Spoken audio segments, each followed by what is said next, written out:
Assalamualaikum warahmatullahi wabarakatuh. Perkenalkan nama saya Mugni Hairunisa Nurfala dengan NIM 240600209. Di sini saya akan mempresentasikan pemaparan mengenai perkembangan menulis dan membaca pada siswa kelas rendah. Selain pemaparan materinya, saya juga akan memaparkan media pembelajaran yang cocok untuk menumbuhkan perkembangan menulis dan membaca pada siswa kelas rendah. Tujuan pemaparan materi perkembangan menulis dan membaca siswa pada kelas rendah diantaranya yang pertama untuk memahami tahapan perkembangan keterampilan membaca dan menulis pada siswa kelas rendah yaitu kelas 1 hingga kelas 3. Yang kedua adalah untuk mengidentifikasi karakteristik siswa pada setiap tahap perkembangan literasi dasar. Yang ketiga adalah untuk menyusun pembelajaran yang sesuai dengan tahapan perkembangan menulis dan membaca siswa.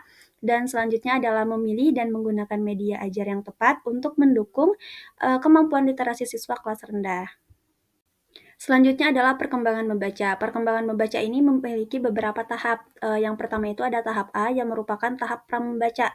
Biasanya ini tahap pramembaca ini untuk awal kelas 1, yaitu tahap A ini memiliki beberapa poin. Yang pertama itu ada pengenalan cetakan. Pengenalan cetakan ini merupakan siswa mulai memahami bahwa tulisan memiliki makna. Mereka itu mengenali huruf-huruf di lingkungan sekitar, misalnya logo atau juga merek seperti itu. Terus yang kedua itu ada kesadaran fonologis. Kesadaran fonologis ini kemampuan untuk mengenali dan memanipulasi bunyi dalam bahasa lisan. Ini tuh termasuk rima. Rima itu ada mengenali kata-kata yang berirama, misalnya seperti bola dan pola, seperti itu. Selanjutnya itu ada aliterasi. Aliterasi ini mengenali kata-kata yang dimulai dengan bunyi yang sama, misalnya mama atau bisa juga kata melon, seperti itu.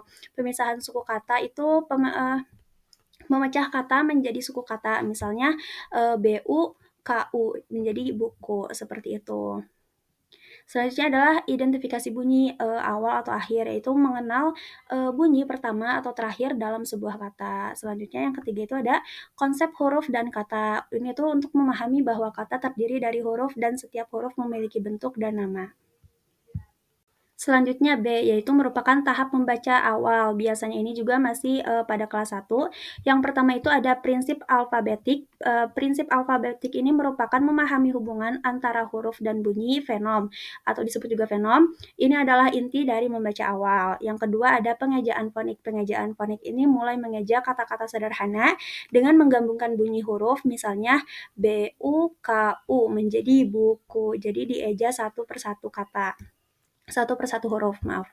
Yang ketiga ada pengenalan kata pandang. Pengenalan kata pandang ini mengenali kata-kata yang sering muncul secara visual tanpa perlu mengejanya. Misalnya, dan, saya, ini, itu, seperti itu.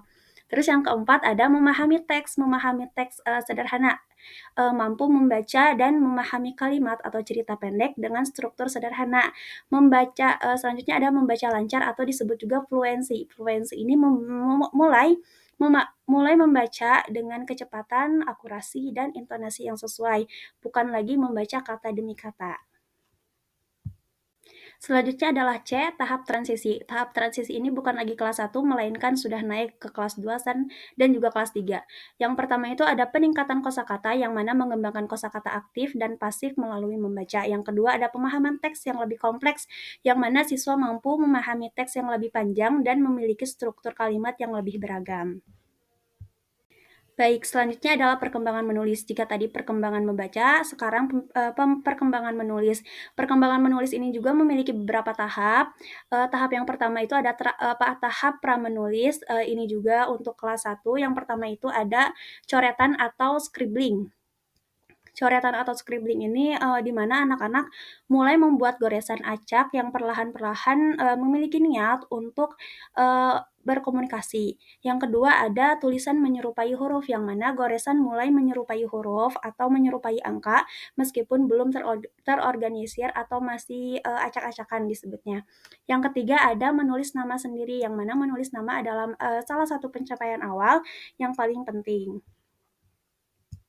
Selanjutnya adalah B, tahap penulis awal. Ini juga masih untuk kelas 1. Yang pertama itu ada menulis abjad dan angka, yang mana mengenali dan mampu menulis semua huruf kapital dan kecil serta angka. Yang kedua, ada menulis kata-kata sederhana.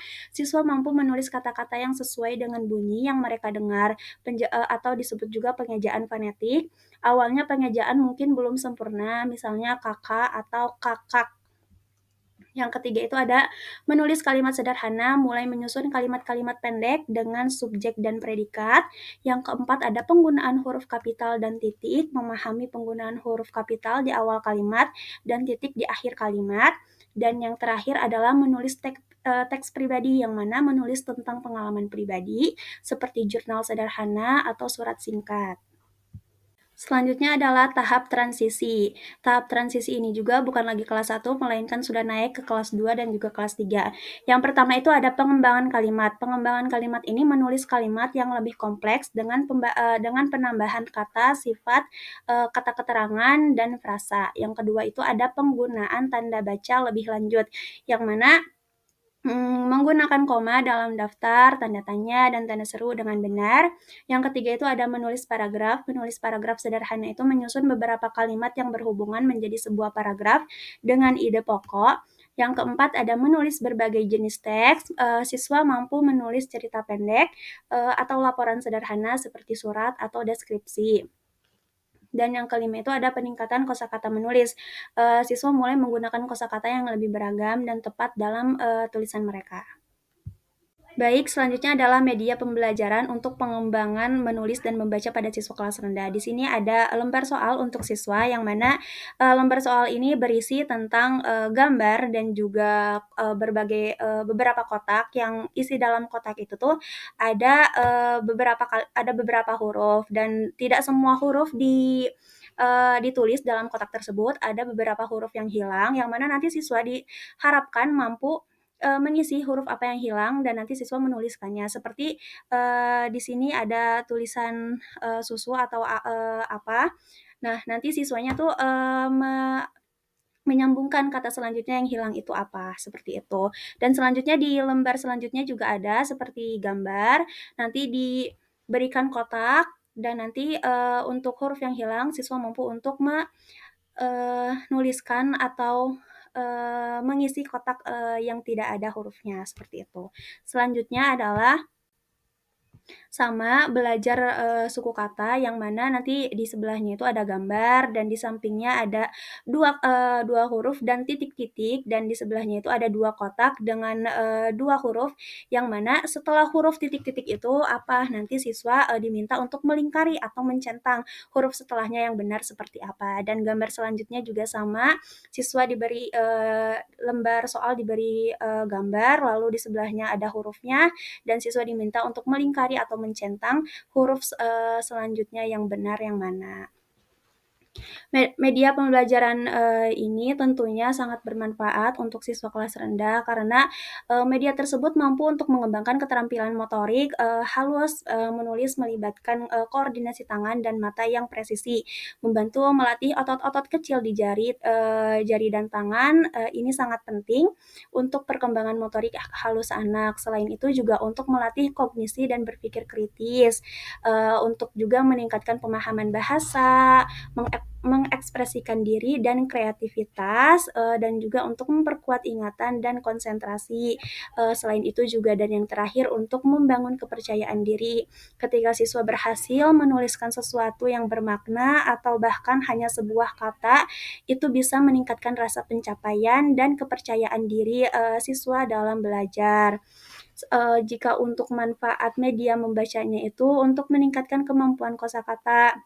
Semakin banyak siswa membaca, semakin banyak kata baru yang mereka temui dan pelajari. Ini memperkaya bahasa kosakata mereka sendiri. Terus yang kedua itu ada mengembangkan pemahaman bacaan, yang mana membaca membantu siswa untuk memahami makna dari teks yang mereka baca. Ada juga untuk meningkatkan fluensi membaca. Dengan sering membaca, siswa menjadi lebih lancar dan cepat dalam mengenali kata-kata, yang pada akhirnya membuat proses membaca menjadi lebih menyenangkan dan tidak terbebani atau bosan, seperti itu. Selain itu juga untuk membangun pengetahuan dan wawasan, melatih melatih imajinasi dan kreativitas, meningkatkan empati dan keterampilan, serta untuk meningkatkan konsentrasi dan rentang perhatian, yang mana membaca membutuhkan kemampuan untuk fokus pada teks dalam jangka waktu tertentu, yang mana secara bertahap melatih rentang perhatian siswa. Dan yang terakhir itu adalah untuk membangun minat belajar siswa seumur hidup. Jika pengalaman membaca di usia dini positif dan menyenangkan, siswa cenderung membangkitkan kecintaan terhadap buku dan belajar yang akan bertahan sepanjang hidup mereka. Mungkin sekian pemaparan dari saya. Mohon maaf untuk segala kekurangannya. Wassalamualaikum warahmatullahi wabarakatuh.